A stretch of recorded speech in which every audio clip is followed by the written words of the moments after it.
ಹರಿ ಓಂ ಪ್ರಾಣಾದೇರೀಶಿತಾರಂ ಪರಮಸುಖನಿಧಿಂ ಸರ್ವದೋಷವ್ಯಪೇತಂ ಸರ್ವಾಂತಸ್ಥಂ ಸುಪೂರ್ಣಂ ಪ್ರಕೃತಿಪತಿಮಜಂ ಸರ್ವಬಾಹ್ಯಂ ಸುನಿತ್ಯಂ ಸರ್ವಜ್ಞಂ ಸರ್ವಶಕ್ತಿಂ ಸುರಮುನಿಮನುಜಾತೈಃ ಸದಾ ಸೇವ್ಯಮಾನಂ ವಿಷ್ಣುಂ ವಂದೇ ಸದಾಹಂ ಸಕಲ ಜಗದನಾದ್ಯಂತ ಮಾನಂದದಂ ತಂ. ಬೆಳಗ್ಗೆ ಏನಾಯಿತು? ಉಪನಿಷತ್ತು ನೋಡಿದ್ವಿ. ಉಷಾವ ಅಶ್ವಸ್ಯ ಮೇಧ್ಯಸ್ಯ ಶಿರಃ. ಈ ಯಜ್ಞದಲ್ಲಿ ಇರುವಂತಹ ಮೇಧ್ಯವಾದ ಅಂದರೆ ಯಾಗದಲ್ಲಿ ಬಲಿಯನ್ನು ಕೊಡುವಂತಹ ಕುದುರೆ ಏನಿದೆಯೋ ಆ ಕುದುರೆಯ ಶಿರಸ್ಸು ಅಲ್ಲಿ ಯಾರಿದ್ದಾರೆ? ಉಷಾದೇವಿ ಇದ್ದಾಳೆ. ಅಂದ್ರೆ ಪರಮಾತ್ಮನ ತಲೆ ಒಳಗದ, ಆ ಕುದುರೆ ತಲೆ ಒಳಗೆ ಪರಮಾತ್ಮನ ತಲೆ ಅದ, ಅದಕ್ಕೆ ಅದರಲ್ಲಿ ಅವಳಿದ್ದಾಳೆ. ಚಕ್ಷೂರ್ಯಶ್ಚಕ್ಷು, ಕಣ್ಣಿನಲ್ಲಿ ಸೂರ್ಯ, ವಾತಃ ಪ್ರಾಣ, ನಾಸಿಕದಲ್ಲಿ ಮೂಗಿನಲ್ಲಿ ಪ್ರಾಣ, ವ್ಯಾತ್ತಂ ಅಗ್ನಿ ವೈಶ್ವಾನರ, ಬಾಯಿ ತೆರೆದಾಗ ಆಕಳಿಸಿದ್ದಲ್ಲ, ಸುಮ್ಮನೆ ಬಾಯಿ ತೆಗೆಯೋದು. ಸುಮ್ಮನೆ ಬಾಯಿ ತೆಗೆದಾಗ ಅಗ್ನಿ ಇರ್ತಾನ ಆ ಬಾಯಿಯಲ್ಲಿ. ಸಂವತ್ಸರ ಆತ್ಮ ಅಶ್ವಸ್ಯ ಮೇಧ್ಯಸ್ಯ. ಸಂವತ್ಸರ ಅಂದರೆ ಚತುರ್ಮುಖ ಬ್ರಹ್ಮ, ಅವರಿಗೆ ಸಂವತ್ಸರ ಅಂತ ಹೆಸರು. ಆ ಚತುರ್ಮುಖನು ಆತ್ಮ ಅಂದರೆ ದೇಹ, ಅಶ್ವಸ್ಯ ಮೇಧ್ಯಸ್ಯ ದೇಹ, ಆ ಮೇಧ್ಯಾಶ್ವದ ಸಂಪೂರ್ಣ ತುಂಬಿಕೊಂಡಿರ್ತಾರೆ ದೇಹದಲ್ಲಿ. ದ್ಯೌಹು ಪೃಷ್ಟಂ, ಈ ಬೆನ್ನಿನಲ್ಲಿ ಸ್ವರ್ಗಲೋಕದ ಅಭಿಮಾನಿ ಇರ್ತಾಳೆ. ಅಂತರಿಕ್ಷಂ ಉದರಂ, ಗಣಪತಿಯ ಪುತ್ರನಾಗಿರುವಂಥವರು ಅಂತರಿಕ್ಷ ಅಂತ ಕರೆಸ್ಕೊಳ್ತಾರೆ. ಅಂತರಿಕ್ಷಕ್ಕೂ ಅಭಿಮಾನಿಯಾಗಿದ್ದಾರೆ. ಅವರು ಕುದುರೆಯ ಹೊಟ್ಟೆಯಲ್ಲಿ ಇದ್ದಾರೆ. ಪೃಥಿವೀ ಪಾಜಸ್ಯಂ, ಪೃಥಿವೀ ಅಭಿಮಾನಿ ಇದ್ದವರು ಪಾಜಸ್ಯ ಪಾದದಲ್ಲಿದ್ದಾರೆ. ದಿಶಃ ಪಾರ್ಶ್ವೇ, ದಿಕ್ಕುಗಳು ಎಡ ಬಲ ಹಿಂದೆ ಮುಂದೆ ಎಂಬುವ ಭಾಗದಲ್ಲಿದ್ದಾರೆ. ಅವಾಂತರ ದಿಶಃ ಆಗ್ನೇಯ ನೈಋತ್ಯ ವಾಯವ್ಯ ಈಶಾನ್ಯಗಳು ಪರ್ಶವ ಅಸ್ಥಿಗಳು ಅಂತ ಅರ್ಥ. ಅಂದರೆ ಎಡಬಲಗಳಲ್ಲಿರುವಂಥ ಅಸ್ಥಿಗಳು. ಋತವೋ ಅಂಗಾನಿ, 6 ಋತುಗಳನ್ನು ಅಂಗಗಳು ಅಂತ ಕರೆದಿದ್ದಾರೆ. ಯಾವ ಅಂಗಗಳು? ಮುಖ ಪುಚ್ಛ ಅನ್ನೋದನ್ನು ತಗೊಂಡು 4 ಕಾಲಗಳನ್ನು ತೆಗೆದುಕೊಂಡ್ರೆ 6 ಆಗ್ತಾವೆ. ಮಾಸಾಶ್ಚ ಅರ್ಧಮಾಸಾಶ್ಚ ಪರ್ವಾಣಿ ಅಹೋರಾತ್ರಾಣಿ ಪ್ರತಿಷ್ಠಾ. ಮಾಸ, ಅರ್ಧಮಾಸ, ಪರ್ವಗಳು ಹಗಲು ರಾತ್ರಿಗಳೆಲ್ಲ ಪ್ರತಿಷ್ಠಾ ಪಾದಲ್ಯವ. ನಕ್ಷತ್ರಗಳು ಅಸ್ಥೀನಿ, ಎಲುಬುಗಳೆಲ್ಲವ. ನಭೋ ಮಾಂಸಾನಿ, ನಭ ಅಂದ್ರೆ ಆಕಾಶಾಭಿಮಾನಿಯಾದ ಗಣಪತಿಯರು. ಆ ಗಣಪತಿಯಲ್ಲಿದ್ದಾರೆ. ಭಗವಂತನ ಮಾಂಸವನ್ನು ಆಶ್ರಯಿಸಿಕೊಂಡಿದ್ದಾರೆ. ಆ ಕುದುರೆ ರೂಪದಲ್ಲಿದ್ದ ಭಗವಂತ. ಉವಧ್ಯಂ ಸಿಕತಾಹ, ಉವಧ್ಯ ಅಂದ್ರೆ ಪುರೀಷ, ಮಲ, ಅದು ಒಳಗಿರ್ತದೆ ದೇಹದೊಳಗೆ. ಅದರೊಳಗೆ ಸಿಕತಾಹ ಅಂದರೆ ಉಸುಕಿನ ಅಭಿಮಾನಿ ದೇವತೆಗಳಿದ್ದಾರೆ. ಸಿಂಧವೋ ಗುದಾಹ, ನದ್ಯಭಿಮಾನಿ ದೇವತೆಗಳು ಮತ್ತು ಗುದಾಹ ಅಂತಂದಾರ. ಆ ಕರುಳುಗಳಲ್ಲಿ ಇದ್ದಾರೆ. ಆಯ್ತಾ? ಅದಾದ್ಮೇಲೆ ಯಕೃಚ್ಚ ಕ್ಲೋಮಾನಶ್ಚ ಪರ್ವತಾಹ, ಯಕೃತ್ ಕ್ಲೋಮ ಅಂತ ಕರೀತಾರೆ. ಎದಕ್ಕೆ ಕರೀತಾರೆ? ಮಾಂಸ ವಿಶೇಷಗಳಿಗೆ ಕರೀತಾರೆ. ಅದನ್ನ ಮಾಂಸ ವಿಶೇಷ ಅಂತ ಬರೆದಿದ್ದಾರೆ. ಕ್ಲೋಮ ಅಂತ ಹೇಳಿ ಪ್ರತ್ಯೇಕ ಶಬ್ದಗಳು. ರಾಯರು ವ್ಯಾಖ್ಯಾನಕಾರರು ಎಲ್ಲರೂ ಮಾಂಸ ವಿಶೇಷ ಅಂತ ಬರೆದು ಬಿಟ್ಟಾರ. ಮಾಂಸದಲ್ಲೇ ಒಂದು ಭಾಗ ಅಂತ ಇಷ್ಟು ಬರ್ದಾರ. ಆಯ್ತಾ? ಅಲ್ಲಿ ಮತ್ತು ಪರ್ವತಗಳವ. ಔಷಧಿ ವನಸ್ಪತಿಗಳು ಎರಡೂ ಕೂಡ ಲೋಮಾನಿ ಅಂದ್ರೆ ಏನು? ಕೂದಲುಗಳಲ್ಲವ. ಉದ್ಯನ್ ಪೂರ್ವಾರ್ಧ, ನಿಮ್ಲೋಚನ್ ಜಗನಾರ್ಧ. ಕುದುರೆ ಅದು ಜಿರಾಫೆ ಆಗ್ಬೇಕೀಗ, ಯಾಕಂದ್ರೆ ನಡುವೆ ಒಂದು ಪಟ್ಟಿ ಬರ್ತದೆ. ಈಗ ನಡುವೆ ಒಂದು ಭಾಗ ಇಟ್ಕೊಂಡ್ರಿ ಅಂದರೆ ಪೂರ್ವಾರ್ಧ ಉದಯಿಸುವ ಸೂರ್ಯ, ಉತ್ತರಾರ್ಧ ಅಸ್ತಮಿಸುವ ಸೂರ್ಯ ಅಂತ ಇಟ್ಕೊಳ್ರಿ. ಇನ್ನು ಯದ್ ವಿಜೃಂಭತೆ ತದ್ವಿದ್ಯೋತತೆ, ಅದು ಆಕಳಿಸಿತು ಅಂತಂದರೆ ಆಗ ಮಿಂಚಿದಂತೆ. ಯದ್ ವಿಧೂನುತೆ ತತ್ ಸ್ತನಯತಿ, ಯಾವಾಗ ಅದು ಮೈ ಜಾಡಿಸ್ತದೋ ಆವಾಗ ಗುಡುಗು ಬಂದಂತೆ. ಭಾರಿ ಅದ. ಯನ್ ಮೇಹತಿ ತದ್ವರ್ಷತಿ, ಯಾವಾಗ ಮೂತ್ರ ವಿಸರ್ಜನೆ ಮಾಡ್ತದೋ ಆವಾಗ ಮಳೆ. ಆ ಮಳೆ ಅಭಿಮಾನಿ ದೇವತೆಗಳು ಇದ್ದಾರೆ. ವಾಗೇವಾಸ್ಯ, ಅದರ ಧ್ವನಿಯಲ್ಲಿ ವಾಗಭಿಮಾನಿ ಇದ್ದಾರೆ. ಇಷ್ಟು ಆ ಮೊದಲನೇ ಮಂತ್ರದ ಅಭಿಪ್ರಾಯ. ನಾವು ತೆಳಗಿನ ಭಾಷ್ಯದ 1ನೇ ಶ್ಲೋಕ 2ನೇ ಶ್ಲೋಕ ಈ ಪುಸ್ತಕದಲ್ಲಿ ನೋಡ್ಬಿಟ್ಟಿದ್ದೇವೆ. ಈಗೆಲ್ಲಿ ನೋಡ್ಬೇಕು ನಾವು ಅಂದರೆ ಪರ್ವತ ಸಿಕತಾಶ್ಚೈವ ಅನ್ನೋದನ್ನು ನೋಡ್ಬೇಕಾಗಿದೆ.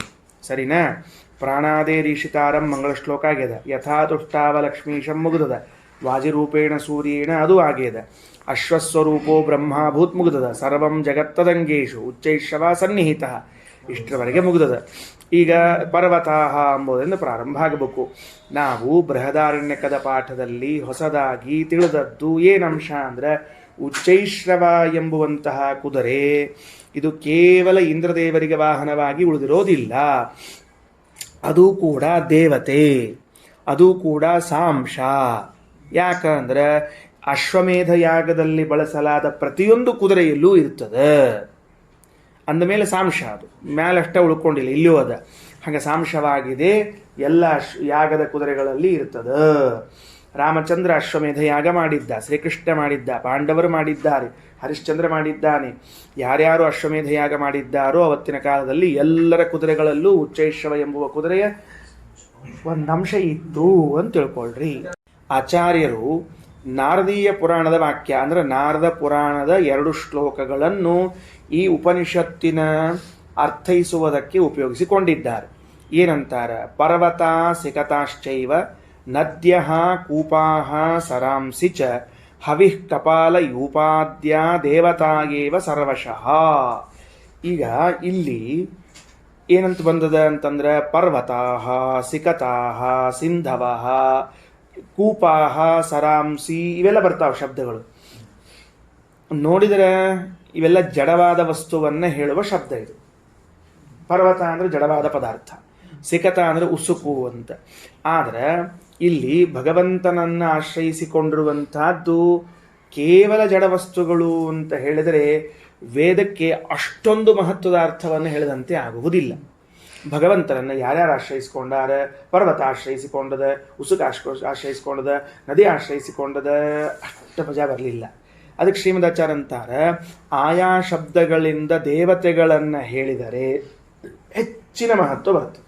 ವೇದಕ್ಕಾಗಲಿ ಭಗವಂತನ ಗುಣವನ್ನು ತಿಳ್ಕೊಳ್ಳಿಕ್ಕಾಗಲಿ ಹೆಚ್ಚಿನ ಮಹತ್ವ ಬರ್ತದೆ. ಅದಕ್ಕೆ ಏನು ಮಾಡಬೇಕು? ಹೆಚ್ಚಿನ ಮಹತ್ವ ಬರಬೇಕು ಅಂತಂದ್ರೆ ಪರ್ವತ ಶಬ್ದದಿಂದ ದೇವತೆಗಳನ್ನು ತೆಗೆದುಕೊಳ್ಳ್ರಿ, ಸಿಕತ ಶಬ್ದದಿಂದ ದೇವತೆಗಳನ್ನು ತೆಗೆದುಕೊಳ್ಳ್ರಿ. ಪರ್ವತ ಸಿಕತಾಶ್ಚೈವ ನದ್ಯ ಕೂಪಾ ಸರಾಂಸಿ ಚ. ಕೂಪ ಅಂದ್ರೇನು? ಭಾವಿ ಅಂತ ಅರ್ಥ. ಭಾವಿಗೆ ಕೂಪ ಅಂತಾರ. ಸರಾಂಸಿ ಅಂದ್ರೆ ಸರಾಂಸಿ ಅಂದ್ರೆ ಸರೋವರ. ಹವಿಹಿ ಅಂದ್ರೆ ಹವಿಸ್ಸು. ಕಪಾಲ ಅಂದ್ರೆ ಬುರುಡೆ, ತಲೆ ಬುರುಡೆ ಇರ್ತಲ್ಲ ಕಪಾಲ, ಅದು ಆ್ಯಕ್ಚುಲಿ ಯಜ್ಞಕ್ಕೆ ಉಪಯೋಗಿಸುವಂಥ ಒಂದು ಪದಾರ್ಥ. ಯೂಪ ಅನ್ನೋದು ಅದು ಪಶುಬಂಧನ ಸ್ಥಾನ, ಪಶುವನ್ನು ಕಟ್ಟಿಕ್ಕಿರುವಂಥ ಒಂದು ಕಂಬ. ಇವೆಲ್ಲವೂ ಕೂಡ ದೇವತಾ ಏವ ಸರ್ವಶಃ, ದೇವತಾ ಅಂತೆ ತಿಳ್ಕೊಳ್ರಿ. ಆಗ ಅಶ್ವಮೇಧ ಯಾಗದ ಕುದುರೆಯಲ್ಲಿ, ಉಚ್ಚೈಶ್ರವದಲ್ಲಿ, ಬ್ರಹ್ಮರೂಪದ ಕುದುರೆಯಲ್ಲಿ ಪರಮಾತ್ಮನೇನಿದ್ದಾನೋ ಅಶ್ವಾಕಾರದವನು, ಅವನಲ್ಲಿ ಈ ಎಲ್ಲ ದೇವತೆಗಳು ಆಶ್ರಯವನ್ನು ಪಡೆದುಕೊಂಡಿದ್ದಾರೆ ಎನ್ನುವುದರಿಂದ ಭಗವಂತನ ಸ್ವಾತಂತ್ರ್ಯವೂ ಇವರ ಅಸ್ವಾತಂತ್ರ್ಯವೂ, ಭಗವಂತನ ಸರ್ವಜಗದಾಧಾರತ್ವವೂ ತಿಳಿದು ಬರ್ತದೆ. ಕೇವಲ ಜಡವಸ್ತುಗಳನ್ನು ತೆಗೆದುಕೊಂಡ್ರೆ ಜಡವಸ್ತುಗಳಿಗೆ ಆಶ್ರಯನಾಗಿದ್ದಾನೆ ಅಂತಾಗ್ಬಿಡ್ತದೆ. ಅದಕ್ಕೆ ಅಭಿಮಾನಿಗಳಾದ ದೇವತೆಗಳಿದ್ದಾರಲ್ಲ, ಹಾಗಿದ್ರೆ ಅವರು ಭಗವಂತನನ್ನು ಆಶ್ರಯಿಸಿಕೊಂಡಿದ್ದಾರೋ ಇಲ್ಲವೋ ಎಂಬ ಸಂಶಯ ಉಳಿತದೆ. ಅದಕ್ಕೆ ಉಳಿಬಾರದು ಅಂತಾದರೆ ಆ ಎಲ್ಲ ಶಬ್ದಗಳು ದೇವತಾಪರ ಅಂತ ಮಾಡಿಬಿಡ್ಬೇಕು. ಅಲ್ರಿ, ನಿಮಗೆ ಮನಸ್ಸು ಬಂತು ಅಂತ ಮಾಡ್ತಾರೆ ಯಾರು? ಪರ್ವತ ಅಂತ ಹೆಸರು ಬಂತು, ದೇವತೆ. ಸಿಕತ ಅಂತ ಹೆಸರು ಬಂತು, ದೇವತೆ ಅಂತ ಮಾಡಿದರೆ ನಿಮಗೆ ಮನಸ್ಸಿಗೆ ಬಂತು ಅಂತ ಮಾಡ್ತೀರೋ, ಪ್ರಮಾಣ ಇದೆಯೋ ಕಾರಣ ಇದೆಯೋ ಅಂತ ಕೇಳಿದರೆ ಎಷ್ಟು ಸುಂದರವಾದ ಮಾತು ಆಚಾರ್ಯ ಹೇಳೋದು. ಅಂದರೆ ನಾರದ ಪುರಾಣದಲ್ಲಿ ತತ್ತನ್ನಾಮೈವ ನಾಮೈಷಾಂ ಭಿನ್ನಾನಾಂ ಅಭಿಮಾನತಃ. ಪರ್ವತಾಭಿಮಾನಿಗಳಿಗೆ ಪರ್ವತ ಅಂತ ಹೆಸರು, ಉಸುಕಿನ ಅಭಿಮಾನಿ ದೇವತೆಗಳಿಗೆ ಉಸುಕು ಅಂತ ಹೆಸರು, ನದ್ಯಾಭಿಮಾನಿ ದೇವತೆಗಳಿಗೆ ಹೆಸರು. ಅದೇ ಹೆಸರದ, ಆದರ ಭಿನ್ನರಿದ್ದಾರೆ. ಮತ್ತು ಹೆಸರು ಬರಲಿಕ್ಕೆ ಕಾರಣ ಅಭಿಮಾನ. ಸರಿ ಹೋತಾ? ನೋಡ್ರಿ, ಪರ್ವತ ಬೇರೆ ಅದ, ಪರ್ವತಾಭಿಮಾನಿಗಳು ಬೇರೆ ಇದ್ದಾರೆ. ಪರ್ವತಾಭಿಮಾನಿಗಳು ಪರ್ವತ ಎರಡು ಬೇರೆ ಬೇರೆ ಇದ್ರೂ ಕೂಡ ಅಭಿಮಾನಿಗೂ ಪರ್ವತ ಎಂಬ ಹೆಸರನ್ನು ಕರೆಯಲಾಗುತ್ತದೆ. ಯಾಕಂದ್ರೆ ಅಭಿಮಾನಿ. ಎದಕ್ಕೆ ಅಭಿಮಾನಿ? ಪರ್ವತಕ್ಕೆ ಅಭಿಮಾನಿ.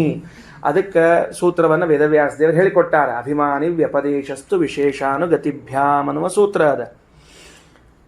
ಏನಾಯ್ತು ನಮಗೆ? ಲಾಭ ಏನಾಯಿತು ಹಂಗೆ ಹೇಳೋದ್ರಿಂದ? ಏನು ಲಾಭ ಆಯ್ತು? ಪರ್ವತ ಅಂತನ್ನೋದು ರೂಢಿಯಲ್ಲಿ ಕಲ್ಲಿನ ಗುಡ್ಡೆಗೆ, ಮಣ್ಣಿನ ಸಮೂಹಕ್ಕೆ ಪರ್ವತ ಅಂತ ಕರಿತಿದ್ವಿ, ಮಣ್ಣಿನ ಸಮೂಹಕ್ಕೆ ಪರ್ವತ ಅಂತ ಕರಿತಿದ್ವಿ. ಈಗ ಅದೇ ಪರ್ವತ ಶಬ್ದವು ಅಭಿಮಾನ್ಯಧಿಕರಣ ನ್ಯಾಯದಿಂದ ಅದಕ್ಕೆ ಅಭಿಮಾನಿಗಳಾದ ದೇವತೆಗಳನ್ನು ತೆಗೆದುಕೊಳ್ಳಿಕ್ಕೆ ಬರ್ತದೆ. ಆವಾಗ ವೇದಕ್ಕೆ ಫಸ್ಟ್ ಕ್ಲಾಸ್ ಅರ್ಥ ಮಾಡ್ಲಿಕ್ಕೆ ಬರ್ತದೆ ನಮಗೆ. ಎಲ್ಲರ ಒಂದು ಕಡೆಗೆ ಪರ್ವತವು ಹಾರಿ ಹೋಗುತ್ತಿದೆ ಅಂತ ವಾಕ್ಯ ಬಂತು ಅಂತ ಇಟ್ಕೊಡ್ರಿ ವೇದದಲ್ಲಿ. ಅಯ್ಯ ಏನು ಪರ್ವತ ಹಾರಿ ಹೋಗ್ತದೋ ಕಲ್ಲದು ಅಂತ ಯಾರು ಅಂತಿದ್ರೆ ಪರ್ವತ ಶಬ್ದಕ್ಕೆ ಜಡವಾದ ಪರ್ವತ ಅಂತ ಇಂತಿಷ್ಟೇ ಅರ್ಥ ಇಲ್ಲ. ಪರ್ವತಾಭಿಮಾನಿ ಅಂತ ಅರ್ಥ ಇದ್ದರಿಂದ ಅಭಿಮಾನಿಗಳಿಗೆ ಚಲನವಲನಗಳು ಉಂಟಾದ್ರಿಂದ ಹಾರಿ ಹೋಗಬಹುದು ಅಂತ ಅರ್ಥವನ್ನ ಮಾಡಿ ವೇದ ಪ್ರಾಮಾಣ್ಯ ಸಂರಕ್ಷಣೆಯಾಗ್ತದೆ. ಆದ್ದರಿಂದ ಎರಡಂತವು. ಅದಕ್ಕೆ ಕಾರಣ ಏನು? ಅವರು ಭಿನ್ನರೋ ಅಭಿನ್ನರೋ ಅಂದ್ರೆ ಪರ್ವತದಿಂದ ಭಿನ್ನರು. ಮತ್ತು ಪರ್ವತದಿಂದ ಭಿನ್ನರಾದ ಅಭಿಮಾನಿ ದೇವತೆಗಳಿಗೆ ಪರ್ವತ ಎಂದು ಹೆಸರೇನು ಕರಿಬೇಕು? ಈಗ ಪರ್ವತದೊಳಗೆ ಒಂದು ಮಣ್ಣಿನ ಮುದ್ದೆ ಅದ, ಅದನ್ನು ತಗೊಂಡು ಇದು ಪರ್ವತ ಅಂದ್ರೆ ಓಕೆ ಅನ್ಬೋದು, ಸಮಸ್ಯೆ ಇಲ್ಲ. ಸಮುದ್ರ ತುಂಬ ನೀರದ, ಒಂದು ವಾಟಕ ನೀರು ತಗೊಂಡು ಸಮುದ್ರದ ನೀರಿದ್ದ ಸಮುದ್ರ ಅಂತ ಹೇಳಿಕ್ ವ್ಯವಹಾರದ, ಯಾಕೆ ಅದು ಒಂದು ಭಾಗದ. ಹಂಗೆ ದೇವತೆಗಳು ಅದಕ್ಕೆ ಭಾಗ ಆಗಿದ್ರೆ ನೀವು ಆ ಹೆಸರಿನಿಂದ ಕರಿಬಹುದು. ಭಾಗನೇ ಇಲ್ಲದೆ ಇರುವಾಗ ಹೆಂಗೆ ಕರಿತೀರಿ ಅಂದರೆ ಅಭಿಮಾನಿಗಳಾದ್ರಿಂದ ಕರಿತೇವೆ. ಎಷ್ಟು ಅಭಿಮಾನ ಮಾಡ್ತಾರವರು ಅಂದರೆ ಆ ಹೆಸರಿನಿಂದ ಕರ್ಸ್ಕೊಳ್ಳುವಷ್ಟು ಅಭಿಮಾನ ಮಾಡ್ತಾರೆ. ಅಭಿಮಾನ ಅಂದರೆ ಮೇರಾ ಮೇರಾ ನಾ ಅಲ್ಲ ನನ್ನದು, ಮೇರಾ ಮೇರಾ ಅಂತಂತಾರಾದ್ರಿಂದ, ತೇರಾ ನಹಿ ಮೇರಾ ಅಂತಂತಾರಾದ್ರಿಂದ ಛಂದಾತ್ ನೋಡ್ರಿ. ಪರ್ವತ ಸಿಕತಾಶ್ಚೈವ ನದ್ಯ ಕೂಪಾ ಸರಾಂಸಿ ಚ ಕವಿಕಪಾಲ ಯೂಪಾದ್ಯ ದೇವತಾ ಏವ ಸರ್ವಶಃ ತತ್ತನ್ನಾಮೈವ ನಾಮ ಯೇಷಾಂ ಭಿನ್ನಾನಾಂ. ಮತ್ತು ಭಿನ್ನ ಅದೇ ಹೆಸರು ಹೆಂಗೆ ಹೇಳ್ತೀರಿ ಅಂದರೆ ಅಭಿಮಾನತಃ. ಇನ್ನ ಮತ್ತೊಂದು ಬಂತು. ಹಿಂಗಾರೆ ಸರ್ವನಾಮ ವಾಚ್ಯ ಪರಮಾತ್ಮ ಅಂತಿದ್ದಾನೆ. ಹಂಗಾರೆ ಪರ್ವತ ಸಿಕತ ನದ್ಯ ನದಿ ಅಂತನ್ನೋ ಎಲ್ಲ ನಾಮಗಳು ಪರಮಾತ್ಮನನ್ನು ಹೇಳಬೇಕಲ್ಲ, ಹೇಳ್ತಾವ. ಅಲ್ಲಿ ಹಂಗಾರ ಅಭಿಮಾನಿ ಅಂತ ಇಟ್ಕೊಂಡು ಹೇಳ್ತಾರೆ. ನಂಗಾರಲ್ಲಿ ಅಲ್ಲಿ ಹೇಳಿಕ್ ಬರೋದಿಲ್ಲಲ್ಲ. ಯಾಕೆ? ಭಗವಂತನನ್ನ ಅಭಿಮಾನಿ ಅಂತ ಕರೆಯೋಂಗಿಲ್ಲ. ಗೊತ್ತಾಯ್ತಾ? ದೇವ್ರನ್ನೇನು ಕರೆಯೋಂಗಿಲ್ಲ, ಅಭಿಮಾನಿ ಅಂತ ಕರೆಯೋಂಗಿಲ್ಲ, ಅವನ ನಿಯಾಮಕ ಅಂತ ಕರಿಬೇಕು. ದೇವ್ರನ್ನೇನು ಕರಿಬೇಕು? ಭಗವಂತನನ್ನು ಕರೆಯೋ ಕಾಲಕ್ಕೆ ನಿಯಾಮಕ ಅನ್ಬೇಕು, ಉಳಿದವ್ರನ್ನ ಕರೆಯೋ ಕಾಲಕ್ಕೆ ಅಭಿಮಾನಿ ಅಂತ ಕರಿಬೇಕು ಅಂತ ಶಾಸ್ತ್ರದ ವ್ಯವಸ್ಥೆ. ಅಭಿಮಾನಿತ್ವಕ್ಕೂ ನಿಯಾಮಕತ್ವಕ್ಕೂ ಎಷ್ಟು ವ್ಯತ್ಯಾಸದ ಅಂದ್ರೆ, ನಿಯಾಮಕತ್ವ ಅಂದ್ರೆ ಸ್ವತಂತ್ರವಾಗಿ, ಅಭಿಮಾನಿತ್ವ ಅಂದ್ರೆ ಪರತಂತ್ರವಾಗಿ, ಇಷ್ಟು ವ್ಯತ್ಯಾಸ. ಮತ್ತಂಗಾರ ಸಿಕತ ಪರ್ವತ ನದ್ಯ ನದಿ ಅಂತನ್ನೋ ಹೆಸರುಗಳನ್ನೆಲ್ಲ ಪರಮಾತ್ಮನಿಗೆ ಹೆಂಗೆ ಹೇಳ್ತೀರಿ ಅಂತಂದ್ರೆ ನಾಮಾನಿ ತಾನ್ಯಪಿ ಹರೇ ಹೇ ಸಹಿ ಸರ್ವಗುಣಾಧಿಕ ಇತಿ ನಾರದೀಯೇ. ಇವನಿಗೆ ಹೇಳೋದು ತದ್ಗತವಾದ ಗುಣಗಳು ಇದ್ದದ್ದರಿಂದ. ಪರ್ವತ ಶಬ್ದ ಪ್ರವೃತ್ತಿ ಎದಕ್ಕಾಗ್ತದೆ ನೋಡ್ರಿ, ಆ ಗುಣ ಪರಮಾತ್ಮನಿಂದ. ನದಿ, ಈ ನದಿ ಶಬ್ದ ಪ್ರವೃತ್ತಿ ನಿಮಿತ್ತ ಯಾವುದದು ಪರಮಾತ್ಮನಿಂದ. ಗೊತ್ತಾಯ್ತಾ? ನದಿ ಅಂತ ಕರಿಬೇಕು. ಇದಕ್ಕೆ ನದಿ ಅಂತ ಯಾಕೆ ಕರಿತೀರಿ ಅಂದ್ರೆ ಆ ಒಂದು ಕ್ವಾಲಿಟಿ ಅದ, ಆ ಒಂದು ಗುಣ ಅದ, ಆ ಒಂದು ಧರ್ಮ ಅದ. ಆ ಧರ್ಮ ಇದ್ದದ್ದಕ್ಕೆ ಇದನ್ನ ನದಿ ಅಂತ ಕರೆಯೋದಾದ್ರೆ ಆ ಧರ್ಮವು ಪರಮಾತ್ಮನಲ್ಲಿ ಇದ್ದಿದ್ರೆ ನಾವು ನದಿ ಅಂತ ಕರಿಬೇಕು. ಪರ್ವತ ಅಂತದ. ಪರ್ವತ ಅಂತ ಇದಕ್ಕೆ ನಾವು ಯಾಕೆ ಕರಿಲಿಕ್ಕತ್ತೀವಿ ಅಂದ್ರೆ ಅದಕ್ಕೊಂದು ಧರ್ಮದ, ಒಂದು ಗುಣ ಅದ. ಆ ಗುಣವು ಪರಮಾತ್ಮನಲ್ಲಿ ಇದ್ದಿದ್ರಿಂದ ಅದನ್ನು ಕರ್ಲಿಕ್ಕೆ ಬರ್ತದೆ. ಹಿಂಗಾಗಿ ಪರಮಾತ್ಮನಿಗೆ ಅಭಿಮಾನಿತ್ವೇನ ಹೇಳೋ ಅವಶ್ಯಕತೆ ಇಲ್ಲ, ಗುಣತ್ವೇನ, ಗುಣಗಳಿದ್ದರಿಂದ, ಪ್ರವೃತ್ತಿ ನಿಮಿತ್ತ ಗುಣಗಳಿದ್ದರಿಂದ ಹೇಳಲಿಕ್ಕೆ ಬರ್ತದೆ, ನಿಯಾಮಕತ್ವ ಇರ್ತದೆ. ನಾಮಾನ್ಯತಾನ್ಯಪಿ ಸರೇಹೇ ಸಹಿ ಸರ್ವ ಗುಣಾಧಿಕ ಇತಿ ನಾರದೀಯೇ. ಒಂದು ರೀತಿಯಿಂದ ಹೇಳಿ ಮುಗಿಸಿದರು. ಇನ್ನು ಬ್ರಹ್ಮತರ್ಕವನ್ನು ತೆಗೆದುಕೊಂಡ ಆಚಾರ್ಯರು. ಏನು? ಬ್ರಹ್ಮತರ್ಕವೆಂಬ ಗ್ರಂಥದಿಂದ ಆಚಾರ್ಯರು ಏನನ್ನು ಸಮರ್ಥನೆ ಮಾಡ್ಲಿಕ್ಕೆ ಹೊರಟಾರ ನೋಡ್ರಿ. ಬ್ರಹ್ಮತರ್ಕ ಮೊದಲು ನರನಾರಾಯಣ ರೂಪದಲ್ಲಿ ಪರಮಾತ್ಮ ನಾರಾಯಣನಾಗಿದ್ದಾಗ ಬರೆದಿದ್ದ. ಅದು ಅಷ್ಟು ದೊಡ್ಡ ಟೆಕ್ಸ್ಟ್ ಆಯಿತು ಅಂತ ಅದನ್ನು ಮೊದಲು ಸ್ವಲ್ಪ ಸಂಕ್ಷೇಪ ಮಾಡಿದವರು ಯಾರು ಅಂದರೆ ವೇದವ್ಯಾಸದೇವರು. ಆಚಾರ್ಯರು ಬದರಿ ಕ್ಷೇತ್ರಕ್ಕೆ ಹೋದಾಗ ವೇದವ್ಯಾಸದೇವರು ಬ್ರಹ್ಮತರ್ಕವೆಂಬುವಂಥ ಗ್ರಂಥವನ್ನು ಕೊಟ್ಟರು. ಆ ಬ್ರಹ್ಮತರ್ಕವೆಂಬ ಗ್ರಂಥದಲ್ಲಿ ಬಂದ ವಾಕ್ಯಗಳನ್ನ ಇಟ್ಟುಕೊಂಡು ಈ ವೇದವನ್ನು ಹೊಂದಿಸ್ಲಿಕ್ಕೆ ಹೊರಟಾರ. ಏನಂತ? ಉಷಾ ಶಿರೋ ಬ್ರಹ್ಮನಾಮ ತತ್ವಮಸ್ಯಾದಯೋಖಿಲಾಹ. ಈಗ ಉಷಾಹ ಶಿರಃ ಇಲ್ಲಿ ಬಂದ ನೋಡ್ರಿ.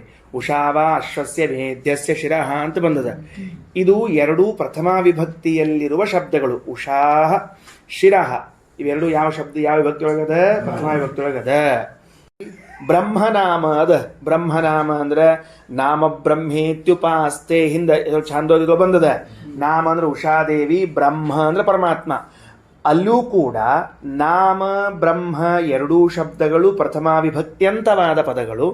ಉಷಾಹ ಶಿರಃ ಅಂತನ್ನುವಲ್ಲೂ ಎರಡೂ ಶಬ್ದಗಳು ಪ್ರಥಮಾ ವಿಭಕ್ತ್ಯಂತವಾದ ಶಬ್ದಗಳು. ತತ್ವಮಸಿ ಅಂತನ್ನುವಲ್ಲೂ ಎರಡೂ ಶಬ್ದಗಳು ಪ್ರಥಮಾ ವಿಭಕ್ತ್ಯಂತವಾದ ಶಬ್ದಗಳು. ಮೂರು ದೃಷ್ಟಾಂತ ತಗೊಂಡ್ರು ಶ್ರೀಮದಾಚಾರ್ಯ. ಮೂರು ದೃಷ್ಟಾಂತಲ್ಲಿ ಅದು ಮೂರು ವಿಷಯವನ್ನು ತೆಗೆದುಕೊಂಡ್ರು. ತತ್ವಮಸಿ ಅಂತ ಅನ್ನೋದನ್ನು ಸ್ವಲ್ಪ ಸೈಡ್ಗೆ ಇಡೋಣ ಅಂತ. ತತ್ವಮಸಿ ಅನ್ನೋ ಸ್ವಲ್ಪ ಸೈಡ್ಗೆ ಇಟ್ಟು ಇವೆರಡನ್ನು ತಗೋಣಂತ. ಏನಂತ? ಉಷಾಹ ಶಿರಃ ಬ್ರಹ್ಮ ನಾಮ ಅಂದ್ರೆ ನಾಮ ಬ್ರಹ್ಮ ಇತ್ಯುಪಾಸ್ತೆ. ನಾಮವನ್ನ ಬ್ರಹ್ಮ ಎಂದು ತಿಳಿಯಬೇಕು. ನಾಮವನ್ನ ಬ್ರಹ್ಮ ಅಂದ್ರೆ ನಾಮ ಅಂದ್ರೆ ನಾಮಾಭಿಮಾನಿಯಾದ ಉಷಾದೇವಿ, ಬ್ರಹ್ಮ ಅಂದ್ರೆ ಪರಮಾತ್ಮ. ನಾಮಾಭಿಮಾನಿಯಾದ ಉಷಾದೇವಿಯನ್ನು ಪರಮಾತ್ಮನೂ ಎಂದು ತಿಳಿಯುವುದು ಆಗದ ಮಾತದು. ಯಾಕಂದ್ರೆ ಶಾಸ್ತ್ರದಲ್ಲಿ ಅವರಿಬ್ಬರು ಭಿನ್ನರು ಅಂತ ಹೇಳೇ ಆಗಿದೆ. ಅಂದಮೇಲೆ ಅಲ್ಲೇ ಒಂದು ಅರ್ಥ ಮಾಡ್ತೀರಿ ನೀವು. ಏನು ಮಾಡ್ತೀರಿ ಅಂದರೆ ನಾಮಾಭಿಮಾನಿಯಾದ ಉಷಾದೇವಿಯಲ್ಲಿ ಭಗವಂತನ ಉಪಾಸನ ಮಾಡ್ರಿ ಅಂದ್ರೆ ಆ ಪ್ರತಿಮಾ ಉಷಾದೇವಿ ಎಂಬ ಪ್ರತಿಮೆಯಲ್ಲಿ ಭಗವಂತನ ಉಪಾಸನ, ಕಲ್ಲಿನ ಪ್ರತಿಮೆಯಲ್ಲಿ ಭಗವಂತನ ಉಪಾಸನ ಇದ್ದಂತೆ. ಅದರಂತೆ ಉಷಾಹ ಶಿರಃ ಅಂತನ್ನುವಾಗ ಏನು ಮಾಡಬೇಕು ಅಂತಂದ್ರೆ ಶಿರಃ ಶಿರಸ್ಸಿನಲ್ಲಿ ಉಷಾಹ ಉಷಾದೇವಿಯೂ ಹಿಂಗೆ ಅರ್ಥ ಮಾಡಬೇಕು. ಸರಿನಾ?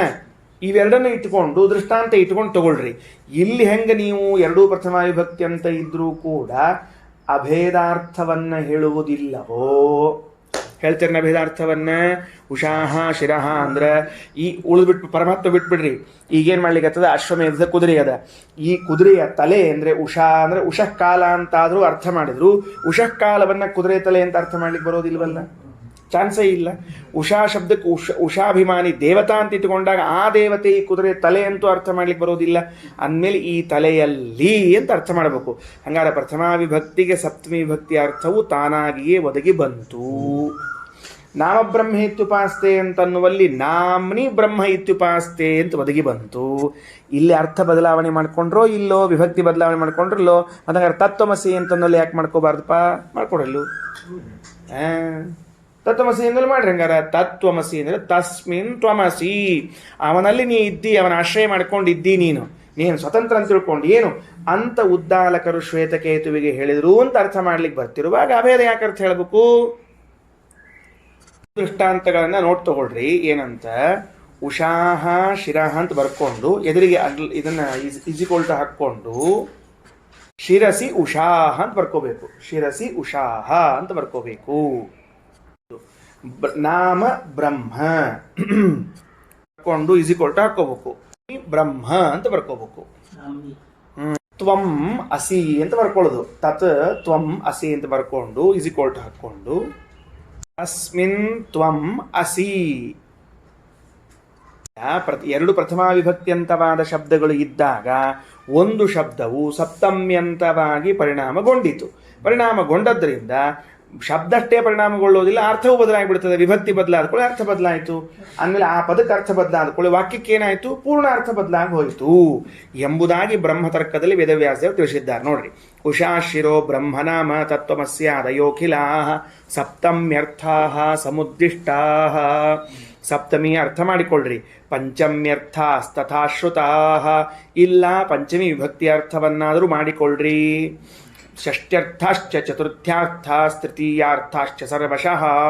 ಸಪ್ತಮಿ, ಪಂಚಮಿ, ಷಷ್ಠಿ, ಚತುರ್ಥಿ, ತೃತೀಯ ಇಷ್ಟು ಅರ್ಥಗಳಲ್ಲಿ ಹೇಳಲಿಕ್ಕೆ ಬರ್ತದೆ. ಅದಕ್ಕೆ ವೇದಕ್ಕೆ ಏನು ಮಾಡಬೇಕಾಗಿದೆ? 5 ಅರ್ಥವನ್ನು ಹೇಳಬೇಕಾಗಿದೆ ವೇದ. ಈಗ ನೀವು ಪಂಚಮಿ ವಿಭಕ್ತಿ ಹೇಳಿದ್ರೆ ಪಂಚಮಿ ಅಂದೇ ಅರ್ಥ ಹೇಳಬೇಕು, ಷಷ್ಠಿ ಸಪ್ತಮಿ ಹೇಳಿಕ್ಕೆ ಬರುವುದಿಲ್ಲ.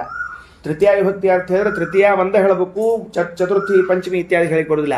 ಪ್ರಥಮ ವಿಭಕ್ತಿಯಲ್ಲಿ ಹೇಳಿಬಿಟ್ರೆ ಮುಂದಿನ ಎಲ್ಲ ವಿಭಕ್ತಿಗಳ ಅರ್ಥ ಹೇಳಲಿಕ್ಕೆ ಸೌಲಭ್ಯ ಅದ, ಫೆಸಿಲಿಟಿ ಅದ. ಅದಕ್ಕೆ ವೇದ ಏನು ಮಾಡ್ತದೆ ಅಂದರೆ ಪ್ರಥಮ ವಿಭಕ್ತಿಯಲ್ಲಿ ಹೇಳ್ಬಿಡ್ತದೆ. ಇಷ್ಟು ವ್ಯವಸ್ಥೆ. ಪ್ರಥಮ ವಿಭಕ್ತಿಯಲ್ಲಿ ಹೇಳಿದಾಗ 7 ವಿಭಕ್ತಿಗಳ ಅರ್ಥವನ್ನು ಮಾಡ್ಲಿಕ್ಕೆ ಬರ್ತದೆ. ಲೋಕದಲ್ಲೂ ಅದ ಮತ್ತು ಶಾಸ್ತ್ರದಲ್ಲೂ ಅದ. ಅದಕ್ಕೆ ವೇದ ಏನು ಮಾಡ್ತದೆ ಅಂದರೆ ಎಲ್ಲ ಕಡೆಗೂ ಪ್ರಥಮ ವಿಭಕ್ತಿಯಲ್ಲಿ ಹೇಳಿರ್ತದೆ. ನಿನಗೆ ಯಾವ ವಿಭಕ್ತಿ ಅರ್ಥ ಮಾಡಿಕೊಳ್ಳಿಕ್ಕೆ ಸಾಧ್ಯದ ಆ ವಿಭಕ್ತಿ ಅರ್ಥ ಮಾಡಿಕೋ. ಪ್ರಥಮ ವಿಭಕ್ತಿಯ ಅರ್ಥವನ್ನು ಇದ್ದದ್ದನ್ನು ತೆಗೆದುಕೊಂಡ್ರೆ ಬಾಧಕ ಬಂದೇ ಬರ್ತದೆ. ಅದಕ್ಕೆ ಏನು ಮಾಡ್ತದೆ? ಬಾಧಕ ಬರೋ ಹಂಗೆ ಹೇಳಿ ಉಳಿದ ಅರ್ಥ ಮಾಡ್ಕೋ ನೀನು ಅಂತ ಬಿಟ್ಬಿಟ್ಟಿರ್ತದೆ. ವೇದದ ಸ್ಟೈಲ್ ಅದು, ಗೊತ್ತಾಯ್ತಾ? ಉಷಾವಾ ಶಿರಃ, ಉಷಾಹ ಶಿರಃ, ಉಷಾದೇವಿ ತಲೆ ಹೇಳಿ ಹೋಗ್ಬಿಡ್ತು. ಅದೇನು ತಲೆ ಆಗ್ತದ್ರಿ? ಒಂದ ತಲೆ ಆಗಿರ್ಬೇಕು, ಇಲ್ಲ ಪರಮಾತ್ಮನ ತಲೆಯಿಂದ ಹುಟ್ಟಿರ್ಬೇಕು, ತಲೆಯಲ್ಲಿ ಆಶ್ರಯಿಸಿಕೊಂಡಿರ್ಬೇಕು ಅಂತ ಹಿಂಗೆ ಅರ್ಥ ನೀವು ಮಾಡಬೇಕು. ಇನ್ನೊಂದು ಅರ್ಥ ಮಾಡುವಂಥ ಅನಿವಾರ್ಯತೆ ತಂದಿಟ್ಟು ವೇದ ಹೇಳಿ ಹೋಗ್ಬಿಡ್ತದೆ. ಆವಾಗ ನೀನೇ ಅರ್ಥಾಂತರವನ್ನು ಮಾಡ್ತೀಯಾ? ವಿಭಕ್ತಿಯು ಮುಂದಿನ ವಿಭಕ್ತಿಗಳಿಗೆ ಮಾರ್ಗ ದ್ವಾರ. ಅದು ಹೋಗ್ಬೇಕಾದ ಅರ್ಥ ಮಾಡ್ಕೊಂಡು ಹೋಗು. ಹಿಮಾಲಯವು ಗಂಗೆ ಅಂತ ಹೇಳಿದೆ ಅಂತ ಇಟ್ಕೊಳ್ರಿ. ಅವಾಗ ಏನು ಮಾಡಬಹುದು ಅಂದ್ರೆ ಹಿಮಾಲಯದಿಂದ ಗಂಗೆ ಹುಟ್ಟುತ್ತದೆ ಅಂತ ಹೇಳಿ ಬರ್ತದೆ.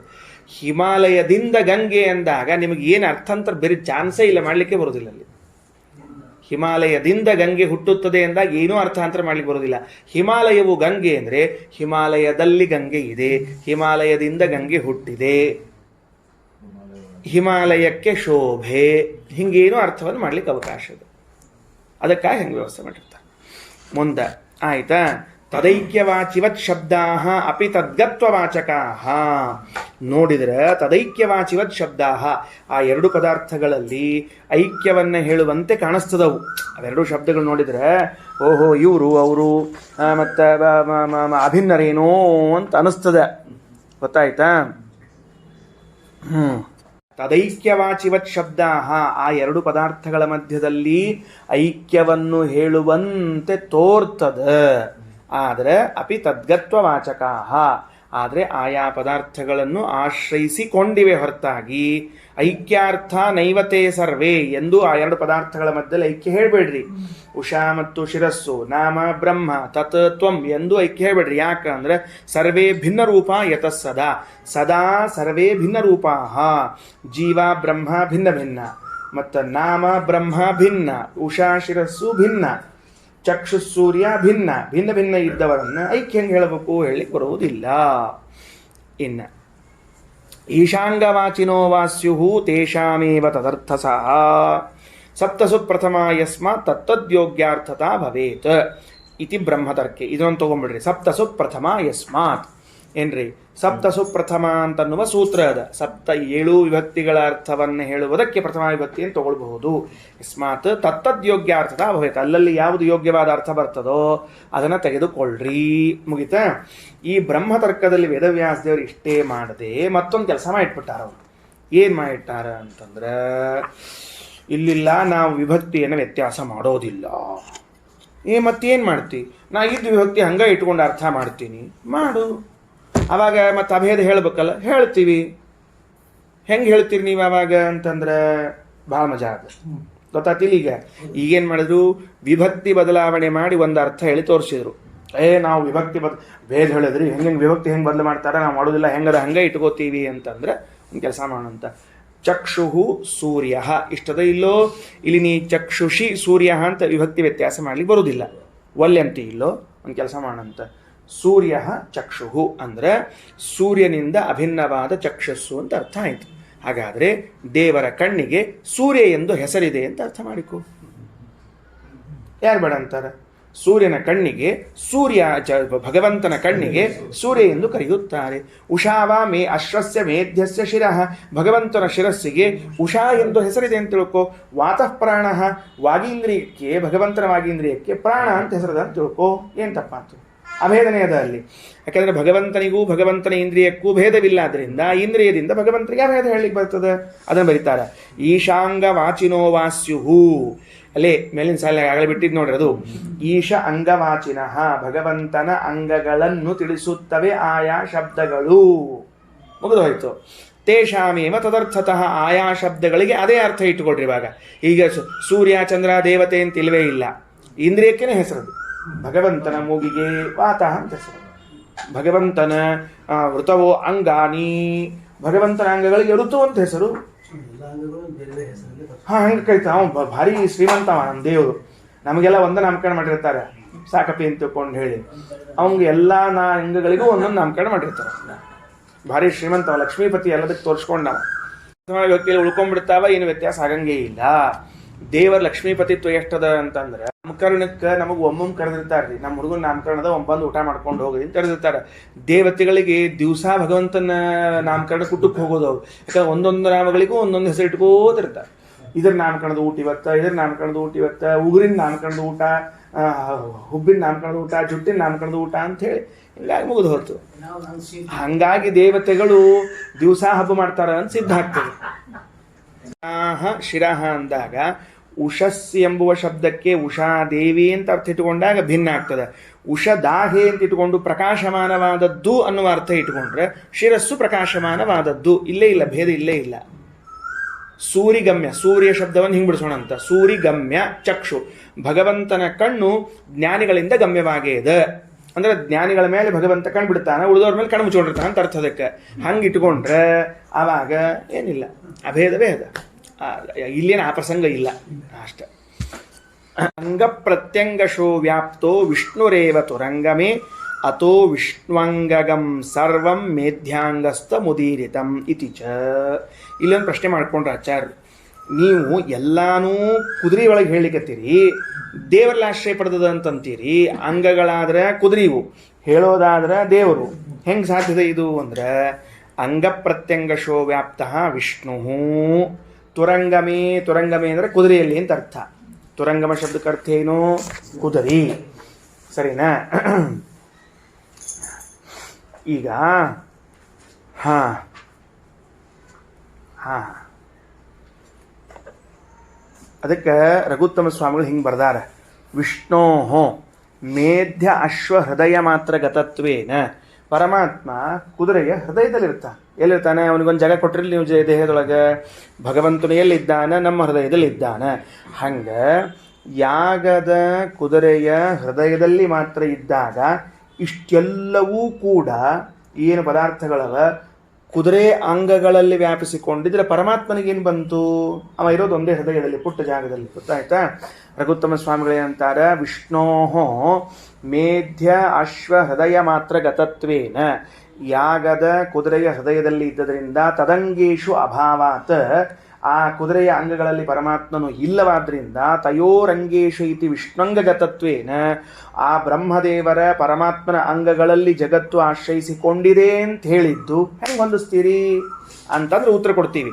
ಅಂಗ ಪ್ರತ್ಯಂಗಶೋ ವ್ಯಾಪ್ತೋ ವಿಷ್ಣುರೇವ ತುರಂಗಮೇ. ಇಲ್ಲ, ಯಜ್ಞದ ಕುದುರೆ ಇದೆಯಲ್ಲ, ಅಶ್ವಮೇಧದ ಕುದುರೆ ಇದೆಯಲ್ಲ, ಅದರ ಹೃದಯದಲ್ಲಿ ಮಾತ್ರ ಇಲ್ಲ ಪರಮಾತ್ಮ, ಮತ್ತು ಎಲ್ಲ ಅಂಗಗಳಲ್ಲೂ ತುಂಬಿಕೊಂಡಾನ. ಅಂಗ ಪ್ರತ್ಯಂಗಶೋ ವ್ಯಾಪ್ತೋ ಅಥೋ ವಿಷ್ಣುಂಗಗಂ ಸರ್ವಂ. ಆದ್ದರಿಂದ ಭಗವಂತನ ಅಂಗಗಳಲ್ಲಿ ಇದ್ದದ್ದೇ ಮೇಧ್ಯ ಅಂಗಸ್ಥಂ ಉದೀರಿತಂ, ಈ ಕುದುರೆಯ ಅಂಗದಲ್ಲೂ ಇವೆ ಅಂತ ಹೇಳಿಕತ್ತೀವಿ.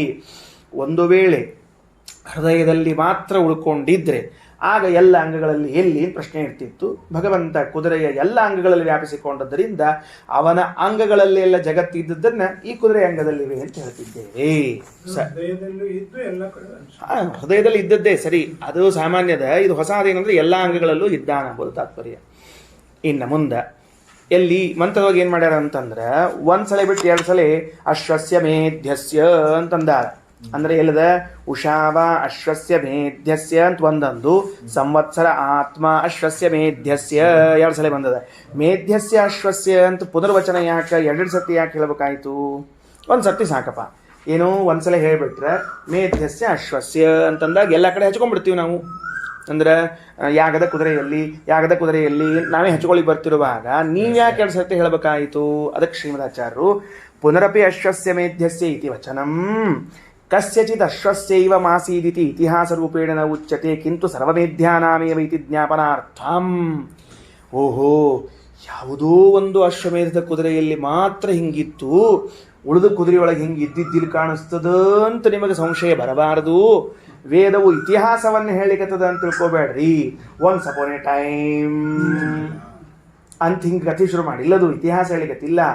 ಎಂದೆಂದು ಯಾರ್ಯಾರು ಅಶ್ವಮೇಧವನ್ನು ಮಾಡಿದ್ದಾರೋ ಆ ಎಲ್ಲ ಕುದುರೆಗಳಲ್ಲೂ ಅದನ್ನು ತಿಳಿಸ್ಲಿಕ್ಕೆ ಅಶ್ವಸ್ಯ ಮೇಧ್ಯಸ್ಯ ಅಂತಂದಿದ್ದಾರ. ಪುನಃ ಅಪಿ ಮತ್ತೊಂದು ಬಾರಿ ಅಶ್ವಸ್ಯ ಮೇಧ್ಯಸ್ಯ ಇತಿ ವಚನಂ, ಈ ಮಾತು ಕಸ್ಯಚಿದ್ ಅಶ್ವಸ್ಯ ಏವಮಾಸೀತ್, ಯಾವುದೋ ಒಂದು ಕುದುರೆ ಹಿಂಗಿತ್ತು ಇತಿ ಇತಿಹಾಸ ರೂಪೇಣ ನ ಉಚ್ಯತೆ, ಇತಿಹಾಸ ರೂಪದಿಂದ ಹೇಳಿಕತ್ತಿಲ್ಲ. ಕಿಂತು ಮತ್ತೇನಂದ್ರೆ ಸರ್ವಮೇಧ್ಯಾನಾಮೇವ ಮಿತಿ ಜ್ಞಾಪನಾರ್ಥಂ, ಎಲ್ಲ ಕುದುರೆಗಳಲ್ಲೂ ಹಿಂಗದ ಅಂತ ತಿಳಿಸೋದಕ್ಕೇನೆ ಹೊರಟದ. ಸರಿನಾ? ಇನ್ನು ಅದಕ್ಕೆ ಬರೀತಾರೆ, ಸರ್ವ ವ್ಯಕ್ತಿಷ್ವಭಿವ್ಯಾಪ್ತೈ ತಾತ್ಪರ್ಯಾಧಿಕ್ಯ ವಿತ್ತಯೇ ಪ್ರತೀತಾನುಪಪತ್ತೇ ಅಭ್ಯಾಸತ್ವ ವಿವಕ್ಷಯ ಪುನರ್ವಚನ ಮುದ್ದಿಷ್ಟಂ ಶತಶೋಪಿ ಪೃಥಕ್ ಪೃಥಕ್ ಇತಿ ಚ. ಇಲ್ಲಿ ಚಂದದ, ಏನು ಚಂದದ ಅಂದ್ರೆ ಒಂದು ಇದನ್ನ ಪ್ರಮಾಣ ಕೊಟ್ಟರೆ ಆಚಾರ್ಯ. ಇತಿಚ ಅಂತ ಅನ್ನೋದು ಇದಕ್ಕಿದು ಬ್ರಹ್ಮತರ್ಕಕ್ಕೆ ಸಂಬಂಧಪಟ್ಟದ್ದು.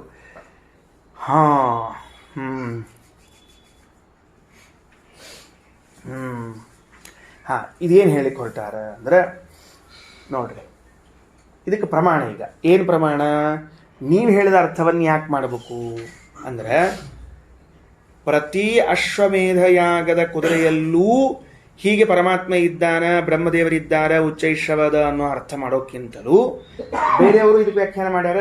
ಅವರೇನ್ ಮಾಡ್ಯಾರ ಅಂತಂದ್ರೆ ಅಶ್ವಸ್ಯ ಮೇಧ್ಯಸ್ಯ ಅನ್ನೋದು ಮೇಲಿನ ವಾಕ್ಯಕ್ಕೆ ಮಾತ್ರ ಹಚ್ಕೋಬೇಡ್ರಿ, ಮುಂದೆ ಬರೋ ಎಲ್ಲಾ ವಾಕ್ಯಕ್ಕೂ ಹಚ್ಕೊಳ್ರಿ ಅಂತ ಅನ್ನೋದಕ್ಕೆ ಎರಡನೇ ಸರ್ತಿ ಹೇಳ್ಯಾರ ಅಂತ ಅವ್ರ ಅರ್ಥ ಬರ್ದಾರ. ಅಂದ್ರೆ ಅವ್ರ ಪ್ರಕಾರ ಏನೀಗ ಅಂತಂದ್ರೆ ಏನ್ರಿ, ಉಷಾವ ಅಶ್ವಸ್ಯ ಮೇಧ್ಯಸ್ಯ ಶಿರಃ, ಅಶ್ವಸ್ಯ ಮೇಧ್ಯಸ್ಯ ಸೂರ್ಯಃ ಚಕ್ಷುಃ, ಅಶ್ವಸ್ಯ ಮೇಧ್ಯಸ್ಯ ವಾತಃ ಪ್ರಾಣಃ, ಅಶ್ವಸ್ಯ ಮೇಧ್ಯಸ್ಯ ವಾತ್ತಮಗ್ನಿರ್ವೈಶ್ವಾನರಃ, ಹಿಂಗೆ ಎಲ್ಲಾ ಕಡೆಗೆ ಹಚ್ಕೊಳ್ಳಿಕ್ಕೆ ಹೇಳ್ಯಾರ ಅಂತ ಕೆಲವರು ವ್ಯಾಖ್ಯಾನ ಮಾಡ್ಲಿಕ್ಕತ್ತಾರ. ಆ ಅರ್ಥವನ್ನ ಇಟ್ಕೊಳ್ಳಿಕ್ಕೂ ಬರ್ತಿರುವಾಗ ನೀವು ಹೇಳಿದಂಗ ವಾಕ್ಯಗಳಲ್ಲಿ ಅನ್ವಯ ಮಾಡಿಕೊಳ್ಳಿಕ್ಕೆ ಹೇಳಿಲ್ಲ, ಯಜ್ಞದಲ್ಲಿ ಬರುವ ಎಲ್ಲಾ ಕುದುರೆಗಳಲ್ಲಿ ಅನ್ವಯ ಮಾಡಿಕೊಳ್ಳಿಕ್ಕೆ ಹೇಳ್ಯಾರ ಅಂತ ಯಾಕೆ ಅನ್ಬೇಕು? ಪ್ರಮಾಣ ಏನು ಅಂದ್ರೆ ಪ್ರಮಾಣ ಕೊಟ್ರಿಗೆ ಆಚಾರ್ಯ. ಅರ್ಥ ಆಯ್ತಾ? ಮೊದಲನೇದ್ದು ಶ್ರೀಮದಾಚಾರ್ಯ ವಾಕ್ಯ, ಅದು ಪುನರಪ್ಯಸ್ವಸ್ಯ ಮೇಧ್ಯಸ್ಯ ಇತಿ ವಚನಂ ಅನ್ನೋದು ಶ್ರೀಮದಾಚಾರ್ಯ ವಾಕ್ಯ. ಈಗ ಕೊಟ್ಟದ್ದು ಬ್ರಹ್ಮತರ್ಕ, ಸರ್ವ ವ್ಯಕ್ತಿಷು ಅಭಿವ್ಯಾಪ್ತಿ. ತಿಳಿದಿಲ್ಲೋ? ಸರ್ವ ವ್ಯಕ್ತಿಷು ಅಭಿವ್ಯಾಪ್ತಿ, ಎಲ್ಲಾ ವ್ಯಕ್ತಿಗಳಲ್ಲೂ ಅಂದ್ರೆ ಯಾವ ಯಾವ ಯಾಗಕ್ಕೆ ಕುದುರೆಗಳು ಬಂದಾವೋ ಆ ಎಲ್ಲಾ ಕುದುರೆಗಳಲ್ಲೂ ಹಿಂಗವ ಅಂತ ತಿಳಿಸ್ಲಿಕ್ಕೇನೆ ಪುನರ್ವಚನಂ ಮತ್ ಹೇಳ್ತಾರೆ. ಬರೀ ಈ ಯಾಗದ ಕುದುರೆ ಅಲ್ಲ, ಅವ್ರು ಮಾಡಿದ ಯಾಗದ ಕುದುರೆ, ಇನ್ನೊಬ್ರು ಮಾಡಿದ ಯಾಗದ ಕುದುರೆ, ಎಲ್ಲಾರ ಕುದುರೆಗೂ ತಾತ್ಪರ್ಯಾಧಿಕ್ಯವಿತ್ತಯಿ ಅಥವಾ ತಾತ್ಪರ್ಯದ ಹೆಚ್ಚಳವನ್ನು ಹೇಳುವುದಕ್ಕೆ ಪ್ರತೀತ ಅನುಪಪತ್ತೇ ಅಂದ್ರೆ ಪ್ರತೀತ ಅನುಪಪತ್ತಿ ಅಂದ್ರೆ ಏನು, ನೀವು ತಿಳ್ಕೊಂಡಷ್ಟ ಅರ್ಥ ಅಲ್ಲ, ಬೇರೆದದ ತಿಳಿಸ್ಲಿಕ್ಕೂ ಪುನರ್ವಚನವನ್ನು ಮಾಡಿರ್ತಾರೆ. ಅಭ್ಯಾಸತ್ವ ವಿವಕ್ಷೆ ಅಥವಾ ಅಭ್ಯಾಸ ಎನ್ನುವ ಅಭಿಪ್ರಾಯದಲ್ಲಿ ಮಾಡಿರ್ತಾರೆ. ಯಾವುದನ್ನ? ಪುನರ್ವಚನಂ ಶತಶೋಪಿ ಪೃಥಕ್ ಪೃಥಕ್, 106 ಸತಿ ಹೇಳ್ತಾರೆ. ಅಂದ್ರೆ ಪುನರ್ವಚನಂ ಶತಶಃ, ಮತ್ತೆ ಮತ್ತೆ ಮತ್ತೆ ಮತ್ತೆ ಹೇಳುವುದು, ಬಿಟ್ಟು ಬಿಟ್ಟು ಪೃಥಕ್ ಪೃಥಕ್ ಪ್ರತ್ಯೇಕ ಹೇಳೋದು. ಈ ಪ್ರಕರಣದಾಗ ಹೇಳಿರ್ತಾರೆ, ಮತ್ತೆ ಮುಂದಿನ ಪ್ರಕರಣದಾಗ ಹೇಳ್ತಾರೆ, ಇಲ್ಲೇ ಹೇಳಿರ್ತಾರೆ, ಮತ್ತೆ ಕೆಳಗೆ ಹೇಳ್ತಾರೆ. ಇವೆಲ್ಲ ಯಾಕೆ ಅಂದ್ರೆ ಪುನರ್ವಚನ ಅಂದ್ರೆ ಪುನರುಕ್ತಿ.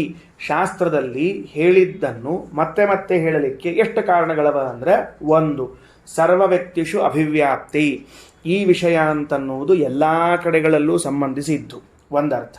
ಎರಡನೆಯದ್ದು ತಾತ್ಪರ್ಯದ ಆಧಿಕ್ಯ, ಇದು ಇಷ್ಟ ತಿಳ್ಕೊಬೇಡ್ರಿ, ಇದಕ್ಕಿಂತ ಹೆಚ್ಚಿನ ತಾತ್ಪರ್ಯದ ಅಂತ ಅನ್ನೋದಕ್ಕೆ. ಮೂರನೆಯದ್ದು ಪ್ರತೀತ ಅನುಪಪತ್ತೇಹೇ, ಮೇಲ್ನೋಟ ತೋರಿದ ಅರ್ಥವೇ ಅರ್ಥ ಅಂತ ತಿಳಿಬೇಡ್ರಿ, ಬೇರೆ ಅರ್ಥವೂ ಅದ. ಅಥವಾ ಅಭ್ಯಾಸ ಅನ್ನೋದು ತಾತ್ಪರ್ಯ ನಿರ್ಣಾಯಕ ಲಿಂಗ, ಅದಕ್ಕಾಗಿಯೂ ಪುನರ್ವಚನ ಮುದ್ದಿಷ್ಟಂ ಶತಶೋಪಿ ಪೃಥಕ್ ಪೃಥಕ್ ಅಂತ ತಿಳಿಸಿದ್ದಾರೆ. ಇದಕ್ಕೆ ದೃಷ್ಟಾಂತವನ್ನು ನಾಳೆ ಕೋಣ. ಶ್ರೀಕೃಷ್ಣಾರ್ಪಣಮಸ್ತು.